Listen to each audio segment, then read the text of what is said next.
ዴማጎግ ካራክተር ያላቸው ፖለቲካል ፐርሰኔል የሚከተሉት መንገድ ነው ኢትዮጵያ ውስጥ ያለውን ጉዳይ እያፋፋመ ያለው። በዘላቂነት ድል ያመጣሉ ወይ? በፍጹም። ለምን? ፕራግማቲስት አይደሉም።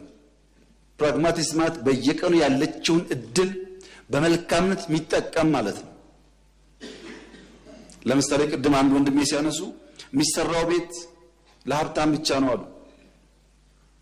እኔ ያዋሪ ሰራውት ለሀብታም ነው?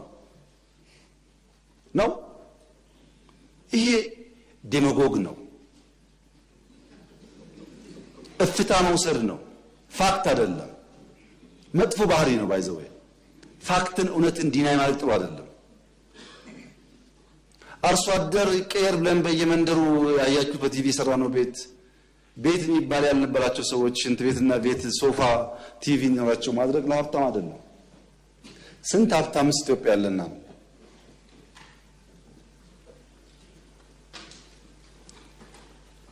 እንደዚህ ያለው የፖለቲካ ሂደት ኢትዮጵያ ውስጥ ጉዳት እያመጣ ነው። ለምሳሌ ሸኔ ምን አለ? እኛ እነዚህ አሃዳውያን ናቸው፣ እነዚህ ሚሊካውያን ናቸው፣ እነዚህ ምናምን ናቸው፣ ከነዚህ ጋር ትግል ትክክል አይደለም ብሎ ጫካ ገባ። እኛ ዩኒቲ ፓርክ ስናስመርቅ ዩኒቲ ፓርክ ማስመረቅ ወንጀል ነው ብለው አሁን ዛሬ ከእንትና ጋር ሰርግና ምላሽ። ታዲያ እንደዚህ ከሆነኛ ለምን ተከሰስን? እፍታ ነው። ትናንትና ምን ብዬ ነበር፣ ምን ሰርቼ ነበር፣ የት ጋር ቆሜ ነበር የሚል ነገር አይታይም። ሰው የዕለቷን ብቻ ስለሚያይ ማለት ነው። ይሄ ዴማጎጊ የተጠናወተን ያለ ባህሪ የኢትዮጵያን ፖለቲካ በከፍተኛ ደረጃ የሚያዛባና ጉዳት የሚያመጣ ነው። የኛ ምርጫ በዘላቂነት ነገን በሚፈውስ ጉዳይ ላይ ማተኮር ነው። ለዚህ አንደኛው መፍትሄ የማድረግ አቅማችን ማሳደግ፣ የኢትዮጵያን የማድረግ አቅም ማሳደግ። በምን? በኢኮኖሚ እድገት፣ በተቋም ግንባታ። ክቡራትና ክቡራን፣ ከዚህ ለውጥ ጊዜ ለውጡ ሲመጣ የኢትዮጵያ አየር ኃይል አንድ ቢጫ ሄሊኮፕተር ብቻ ነው አየር ላይ ማብረር የሚችለው። የተቀረው ግራውንድ ሆኗል።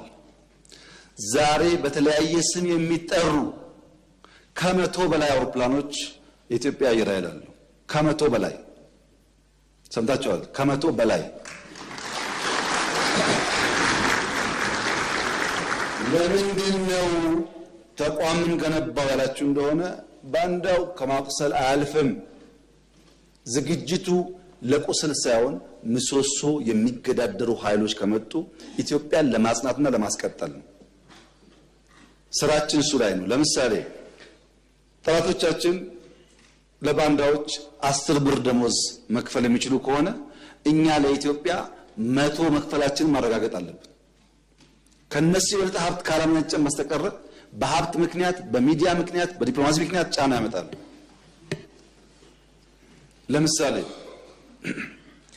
የኤርትራ መንግስት የኢትዮጵያ መንግስት የውስጥ ጉዳዩን መፍታት ሳይችል ቀርቶ የቀይ ባህር ጉዳይ ያነሳል ብሎ ይከሳሉ። የውስጥ ጉዳያችን ላይ ሽንኩርት ከታፊው፣ በርበሬ አቅራቢው፣ አማሳዩ ተቀምጦ ሳለ ውስጥና ውጭ የሚለው ጉዳይ እንዴት ይሆናል? መብቃት ነው መፍትሄው። አሁን ለዚህ ምክር ቤት ማረጋገጥ የምፈልገው ኢትዮጵያን መጉዳት የሚፈልጉ ኃይሎች አሉ። ገንዘብ ፋይናንስ ያደርጋሉ። እመኑኝ ግን ኢትዮጵያን አይችሏትም። አልፈናል ከሱ።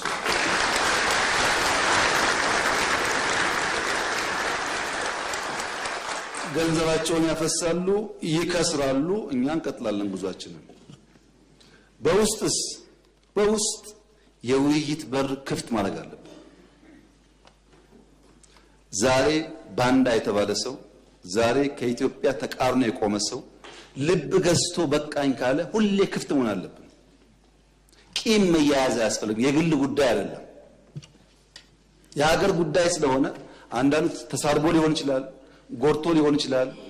ልቤ ታድሷል፣ አእምሮዬ ተቀይሯል ካለ በራችን ክፍት መሆን አለበት። ይቅር ለማለት አላደረግንም። እኛ ይሄ ከእስር ቤት ጀምሮ ስንቱን ይተው ነው። ለምን? ኢትዮጵያተኛ ጉዳያችን ስም አይደለም፣ ጉዳያችን ስድብ አይደለም። ኢትዮጵያን የሚጠቅም እስከሆነ በይቅርታ ለማለፍ ዝግጁዎች ነን። በዚህ ደግሞ በጣም በርካታ ሰዎች በአፋር፣ በቤኒሻንጉል፣ በኦሮሚያ፣ በአማራ በጣም ብዙ ሰው እየተመለሰ ነው። መመለስ እኮ ፋሽን ነው።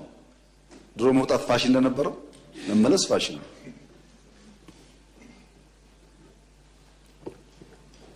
ማንም ሰው ለሰላም ዝግጁ እስከሆነ ድረስ ለመወያየትና ለይቅርታ ዝግጁ መሆን ያስፈልጋል። ለኢትዮጵያ ሲባል የግል ስሜትን ወደ ጎን ትቶ ማለት ነው።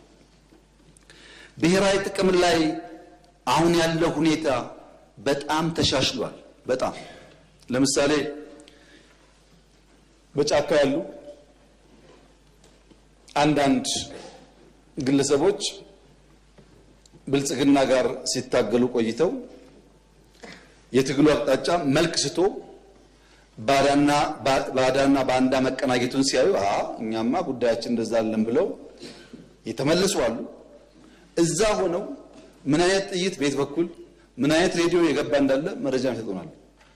ለአሁን ሲታይ ጠላት ናቸው፣ ግን በኢትዮጵያ ጉዳይ ላይ በኢትዮጵያ ጥቅም ላይ የመጣ ሲመስላቸው ደግሞ አእምሯቸው ተቀይሮ ልብ ገዝተው ለመከላከያ መረጃ የሚሰጡ ደግሞ ሰዎች አሉ።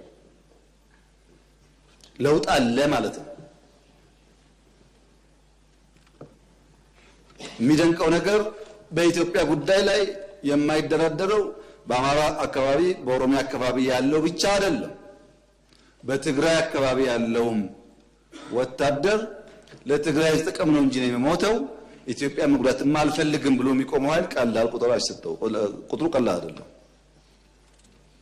ይሄ በብሔራዊ ጥቅም ላይ ያለ አንደርስታንዲንግ እና መግባባት እየተሻለ እንደመጣ ያመለክታል።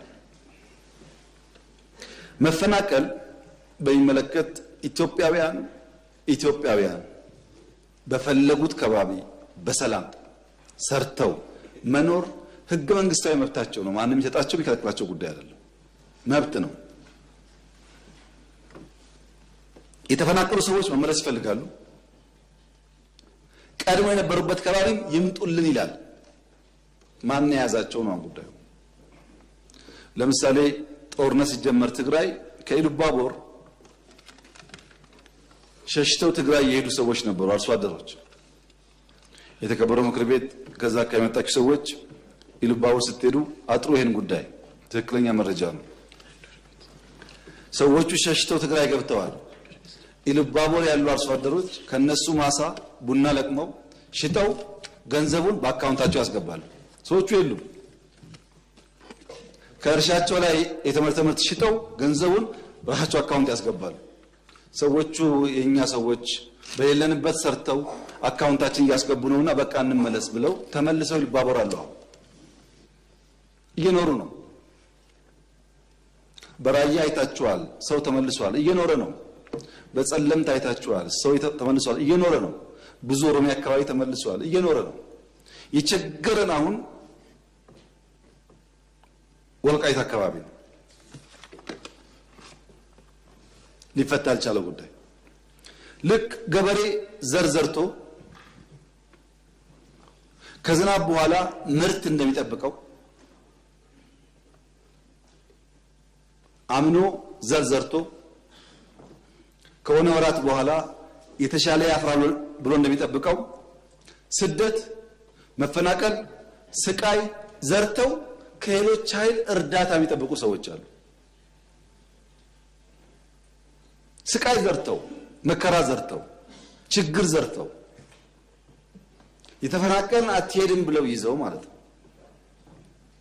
ተፈናቃይ ያልተመለሰበት አካባቢ ሰው እንዳይመለስ ለፈለገ ሳይሆን ሰዎቹ መመለስ ስለማይፈልጉ ሳይሆን ተፈናቃይን መያዣ ያደረገ ፖለቲካ ኢትዮጵያ ውስጥ በመኖሩ ነው። ልክ መንገድ ላይ ስትሄዱ የኔ ቢጤዎች ልጆቻቸውን መለመኛ እንደሚያደርጉት ልጆቻቸውን ታቅፈው ይለምኗቸዋል። ብር ስጧቸው ልጃቸውን ተቀበይ ይላሉ። ከተቀበሉና ከሄዱ በኋላ ወዲያው ይቀበሏቸዋል። ታውቃላችሁ፣ የነሱ ስራ ከሰጪው ተቀብሎ ማቀበል ብቻ ነው። ያ ገንዘብ ምን ላይ እንደሚውል አይወስኑም። የኔ ቢጤዎች ልጆቻቸውን መለመኛ እንደሚያደርጉት አንዳንድ ፓርቲዎች ተፈናቃይን የራስ ህልውና ማቆያ ያደርጓቸዋል። ይሄን ለማሻሻል ብዙ ሙከራ ተደርጓል። ብዙ ስራ ተሰርቷል። የወልቃይት አካባቢ ነዋሪዎች ከትግራይ የሚፈናቀሉ፣ ከወልቂጤ የሚፈናቀሉ፣ ከአሶሳ የሚፈናቀሉ ወልቃይት በሰላማዊ መንገድ መኖር 100% መብታቸው ነው። ይሄ የፌዴራል መንግስት በጽኑ የሚያምነው ጉዳይ ነው። ነገር ግን ወልቃይትን በሚመለከት ሁላችሁም ታውቃላችሁ፣ ሚስጥር አይደለም። የይገባኛል ጥያቄ በአማራና በትግራይ ክልል ለረጅም ጊዜ ቆይቷል። ሁለቱም ክልሎች ማስረጃ አስደግፈው ተቀባይነት ይኖረው አይኖረው ይሄ ቦታ ይገባኛል ይላሉ። ፌዴራል መንግስት እያለ ያለው ሰው አይፈናቀል፣ ባለበት ይመለስ፣ ራሱን ያስተዳድር፣ ራሱ ይወስነው ነው። አንድ ሰው እዚህ ተቀምጦ ከሚወስን በሪፈረንደም በህጉ አግባብ ይወሰን ነው። ለምን ማን መወሰን ይችላል? አሁን በዛ ህዝብ ህልውናና መሻት ላይ ማን ከእናንተ መካከል መወሰን ይችላል? ራሱ ህዝቡ ቤቱ ገብቶ በሰላም ኖሮ እኔ ልተዳደር የሚገባኝ እዚህ